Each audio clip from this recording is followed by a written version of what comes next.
Hello everyone, we are back with another success story video today. We have Sunayana with us, who has cleared the IELTS academic exam with 7.5. Is that right? That's what Yes.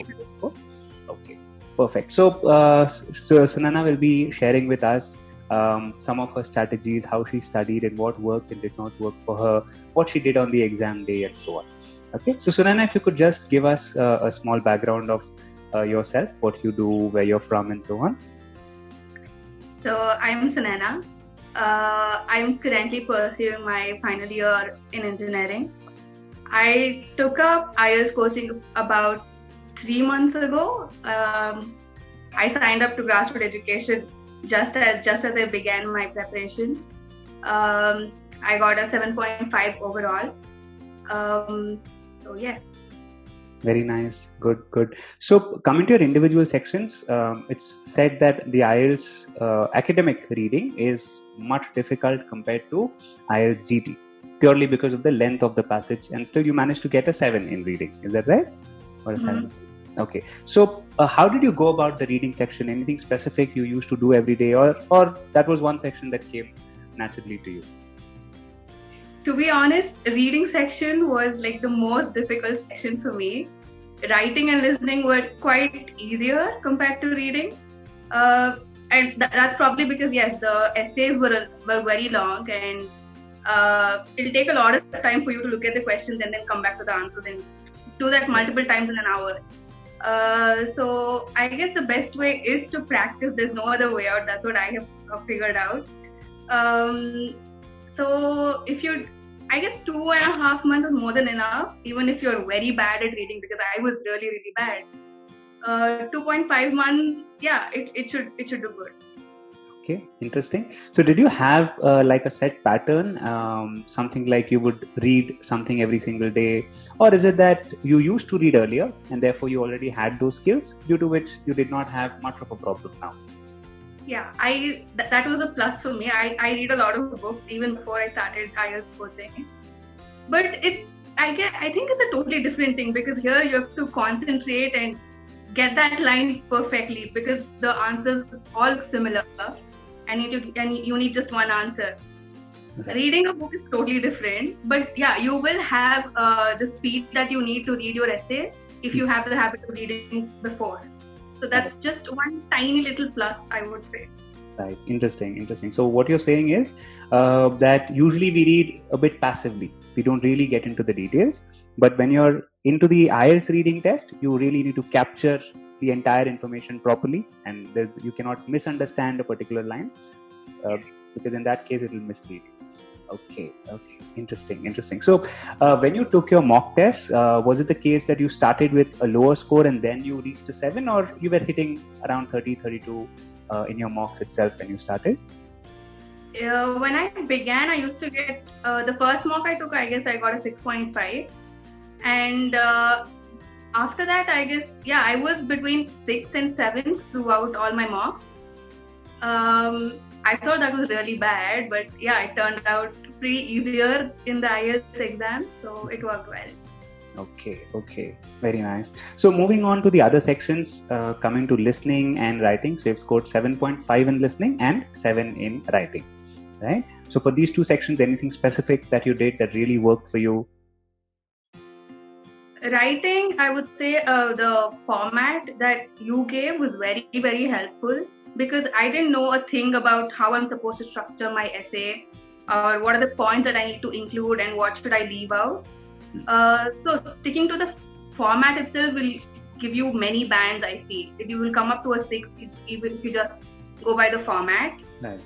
And yeah, vocabulary is key. The types of words you use and how you frame your sentences, they're very important.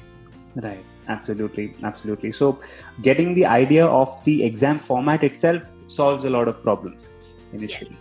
Right? Because there are a lot of students who are innately good in the English language, but then they don't do something that is very specific to IELTS, what IELTS requires you to do.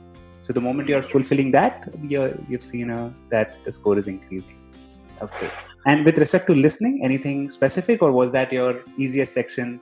And usually most of the students say that. That was my easiest section. I loved the reading section. Even in the mocks, I used to finish listening first, so I could get done with it. Any tips in the sense, I would say just have to concentrate, just black out everything else around you, listen to the audio straight and to the point, and you will get a few minutes, probably a minute or so, to read your questions in advance. Right. So that's like a huge benefit. So once you know, there you'll get the gist of the audio altogether. Right. Absolutely. So you will pay attention to the audio as soon as you listen, as soon as you read that question there. So I guess utilize that 1 minute well. That's what I would say. Correct. I think this is a very important advice, that even before you're listening to the audio, you can catch a lot of clues from the questions itself as to what a particular blank will require. Is it a time point? Is it a monetary value? Or is it some other noun that goes in there? So with that itself, you can listen to the audio accordingly. And your antenna goes up saying, hey, the answer is approaching. So you'll concentrate a little more.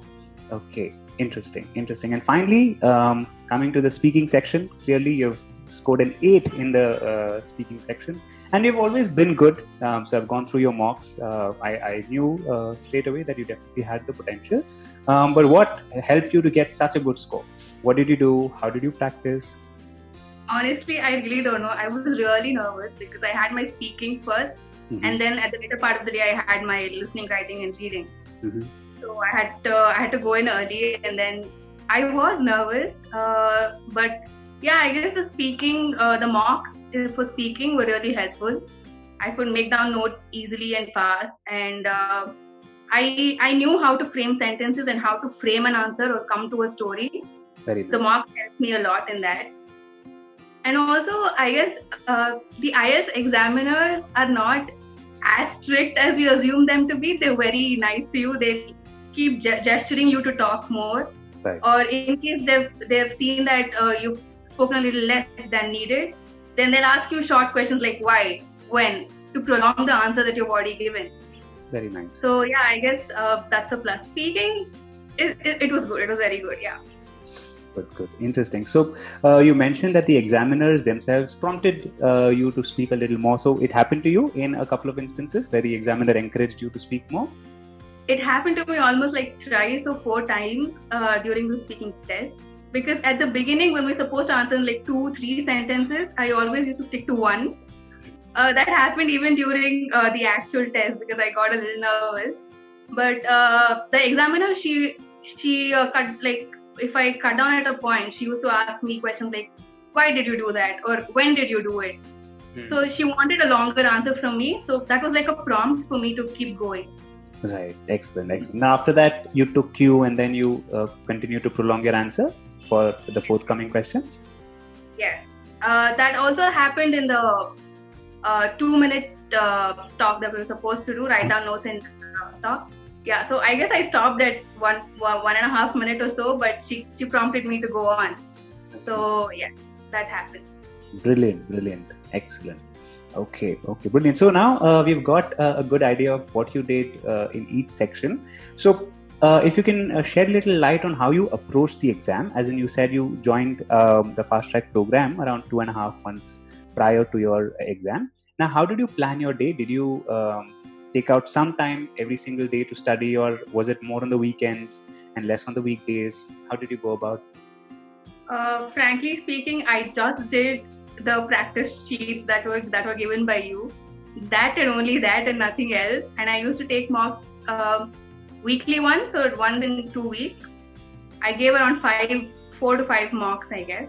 Okay. So just the practice papers, and also when I don't understand, like matching headings and matching information in the reading section were my weak point. I couldn't get them right at all. So I used to watch videos a number of times, the recorded ones. So that helped me a lot. And just attending those 1-hour sessions from 7 to 8 every day, and the weekend sessions for 2 hours is a huge plus. I guess if anyone does that much, it's more than enough to get a 7 or 7.5. Very nice, very nice. So you're basically saying that you were still consistent every day, right? Every day you used to spend that 1.5, 2 hours at least, even if not completely seriously, but whatever time you could take out, you did the assignments and you tried to come to the classes and so on. So it was not a little erratic where you did not get time at all and then suddenly you're trying to do a lot on the weekend. It was not like that. No, it was consistent, yes.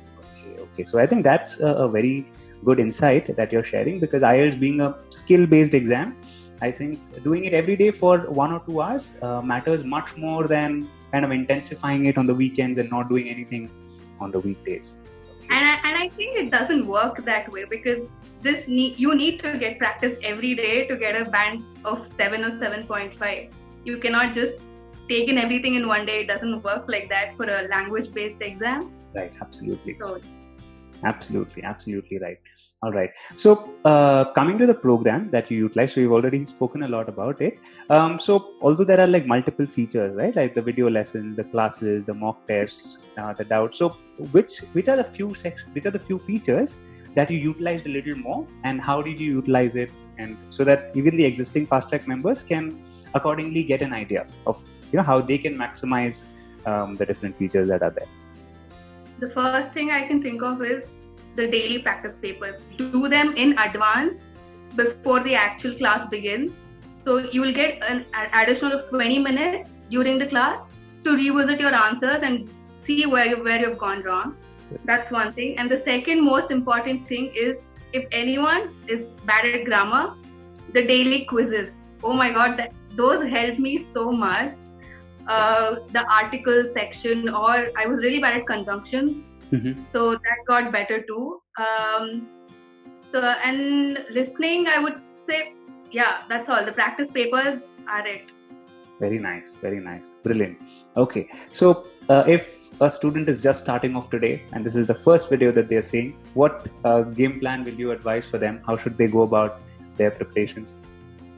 I would say take a week for every section and make sure you divide the questions according to the types of questions. Divide them that way, and make sure you give at least 2 hours a day to sit and prepare for IELTS, because you cannot just say I'm going to work for 1 week and then sit on the weekends and then work for IELTS.